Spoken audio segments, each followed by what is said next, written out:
Hoy la clase la vamos a dedicar a saber lo que es el vacío. Lo que realmente implica es la ausencia de algo. En este caso va a ser la ausencia de aire.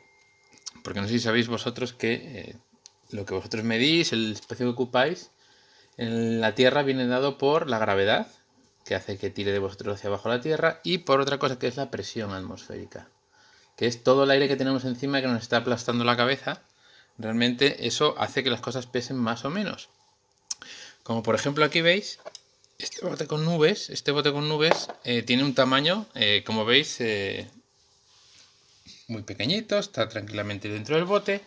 Y aquí tenemos un agujero por el que yo, con mucha bomba de vacío, voy a intentar sacarle el aire que lleva dentro, ¿vale? Entonces vamos a sacar el aire, fijaros bien en las nubes lo que les va a pasar. ¿Veis lo que les pasa? Están creciendo. ¿Visteis cómo crecieron? Llenaron el bote entero. ¿Visteis el tamaño que tienen?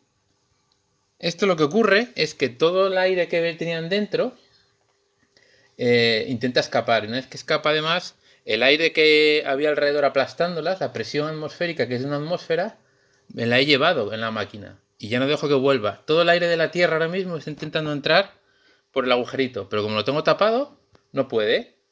¿Os acordáis que os hablamos de que los sistemas tienden al equilibrio? Pues es lo que está pasando aquí. De hecho, la fuerza tan grande que hay para que el aire intente entrar hace que, si yo levanto, puedo levantar el bote. ¿Veis? ¿Veis cómo flota el bote? Eso es la fuerza de succión. ¿Veis? Y el aire ya no es capaz de entrar ni de salir, está bloqueado. ¿Qué pasa? Cuando yo quito el tapón y le dejo que entre, sujeta un momento el bote, Miguel. No, con la mano es ahí delante, no, ahí. Si yo le dejo entrar al aire, fijaros, va a entrar todo el aire de la atmósfera por ese agujerito y mirad lo que le va a pasar a las nubes. ¡Pum! ¿Viste? Volvieron a su tamaño natural. Así que nubes a tamaño estándar. ¿Qué pasa con esto? Que según subimos en la atmósfera, vamos teniendo menos aire, menos presión y las cosas van teniendo menos cosas que las aplasten y van creciendo de tamaño. Y necesitamos, vacíame esto, Miguel, échamelas aquí en un lado porque vamos a usar el bote para otra cosa. Entonces, lo que pasa con esto es que según subimos, tenemos menos aire, menos oxígeno y menos sitio al que agarrarse. Entonces, como veis aquí en estos aviones que tengo preparados, los primeros aviones de hélice de la Segunda Guerra Mundial, como este, un Heinkel 111, solo subían hasta 6.000 metros, porque se quedaban sin aire suficiente para que las alas funcionaran y sin aire suficiente para que los motores de hélice que había en aquella época consiguieran impulsarse, porque claro, si no hay aire, no tienes a qué agarrarte, no tienes algo que te flote las alas encima de ello. Con el paso del tiempo se fue mejorando. El mejor avión de hélice que subía en aquella época era el P-51 Mustang, que llegaba a subir hasta 12.000 metros. Ya era capaz de pasar por encima del Everest, por ejemplo. El Everest tiene 8.000 y pico metros, podía pasar por encima. Y luego vinieron los aviones como este es un Airbus A320. Este avión ya lleva turbofans, lleva unas turbinas de reacción y un diseño mucho más moderno que este ya te permite volar hasta los unos, pues eso, 12.000 metros, 10.000 metros, una cosa así. Con lo cual ya eran capaces de aprovechar el oxígeno que había y el poco aire que había para sujetarse funcionaba perfectamente. Y luego tenemos que este es el Eurofighter Typhoon, es el avión de combate español. Este nos defiende si nos ataca alguien y este nos lleva de vacaciones, para que lo sepáis.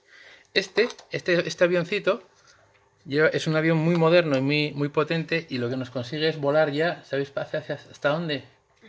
Hasta la estratosfera. La estratosfera está fuera de la troposfera, que es donde están las nubes y donde llueve y demás. Luego hay otra capa encima que es estratosfera, que se llama así porque tiene los gases ordenados. Ya no va mezclado el aire como aquí abajo, sino que el oxígeno está en una capa, el hidrógeno está en otra, está todo separado.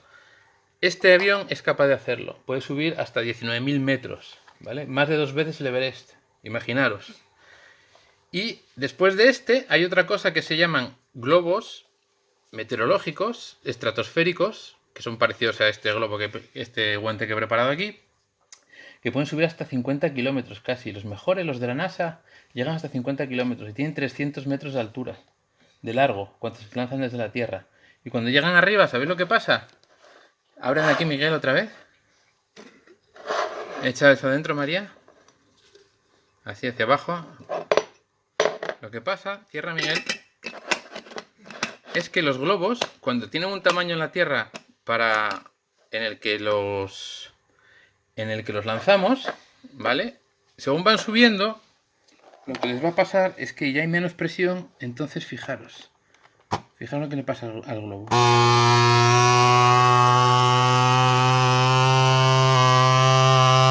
¿Veis cómo crece? ¿Veis el tamaño que tiene el globo ahora?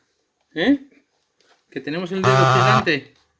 Se ha hecho entero, no había aire prácticamente dentro. Y esto es porque arriba, en la estratosfera, como nada la presiona, el aire que llevaba de abajo, el gas, se expande. Y un globo puede llegar a tener hasta 5 campos de fútbol de tamaño, los globos meteorológicos. Una locura. Sujétame el carro otra vez, Miguel. Voy a liberar la presión.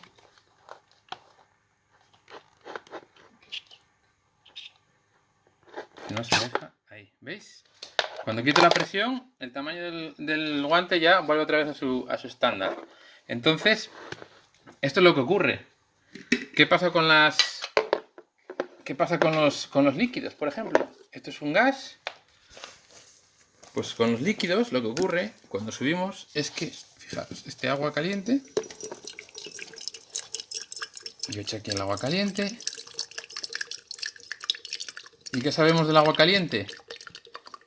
Bueno, del agua en general. Pues que hierve a 100 grados, ¿no? Este agua, como vemos aquí, pues no está hirviendo, no está haciendo nada. Está ahí tranquilita, está caliente nada más. Entonces aquí en la Tierra, en la zona atmosférica, no hierve. Pero, ¿qué pasa si subimos al espacio? O sea, subimos a la estratosfera, por ejemplo.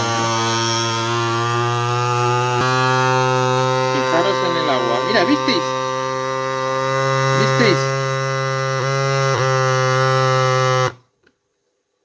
¿Os dais cuenta de lo que pasa cuando subes en la altitud? Y ya la atmósfera, el peso, ya no está aplastando al agua. Entonces el agua es más libre para hervir, porque con un poco de calor hierve. ¿Qué pasa con esto? ¿Por qué los astronautas llevan trajes espaciales? Y los pilotos que vuelan a gran altitud también tienen que ponerse unos especiales, no los de siempre. Porque van presurizados. Porque sin esa presión de aire que les aplaste a los seres humanos el cuerpo, su sangre herviría. O sea, tú cuando vas en un Eurofighter, por ejemplo, en este avión, si yo voy volando y paso de los 15.000 metros, 15 kilómetros hacia arriba, y me tengo que eyectar porque se vería el avión o lo que sea a esa altura, tengo que llevar un traje espacial. Porque si no, toda la sangre, todo el agua en el cuerpo hierve. A 36 grados que está el cuerpo, a esa altura, a 15.000, 20.000 metros, por sí sola le pasa lo que a esto, que está tranquila en su estado natural, pero con un poquito de calor que tenga puede llegar a hervir. Y esto mismo es algo que les pasa a los astronautas, que vuelan en cohetes espaciales, que son los únicos que son capaces de salir de la atmósfera ahora mismo. Cuando pasas todas las capas de la Tierra de aire, llegas al espacio. Metes muchísima energía para llegar. Tienes que romper la gravedad y seguir subiendo lo suficiente para llegar al espacio. Este cohete que veis aquí es la réplica, es el cohete más grande que fabricó el hombre nunca, el Saturno V. Con este llegó el hombre a la Luna, que es lo más lejos que ha viajado ningún ser humano hasta ahora. A la Luna, ida y vuelta. Y fijaros el tamaño. Este cohete en realidad tiene 110 metros de altura. Es igual que la Torre Colón de Madrid, que tiene más de 20 pisos. Esa que tiene un tejado verde que se ve desde casa, que es altísima. Luego la vemos otra vez para que sepáis cuál es. Pues imaginaos la altura del cohete, que los astronautas y la nave que bajaba a la Luna estaba desde esta rayita hacia arriba. Ocupaba solo este espacio. Solo esto. Todo lo demás es combustible de hidrógeno y comburente oxígeno. Como arriba no hay oxígeno para quemar, el fuego que sale por las toberas, ese fuego lo tienes que llevar contigo. O sea, necesitas llevar el oxígeno y el hidrógeno. Y entonces por eso necesitas tantísimo combustible. Imaginaos un edificio como Colón que despega del suelo y va lleno de hidrógeno y de oxígeno. Pues así se viaja en el espacio. Y eso es lo que hay que tener en cuenta para que no te pase nada y no tengas accidentes. Así que una cosita más que sabéis.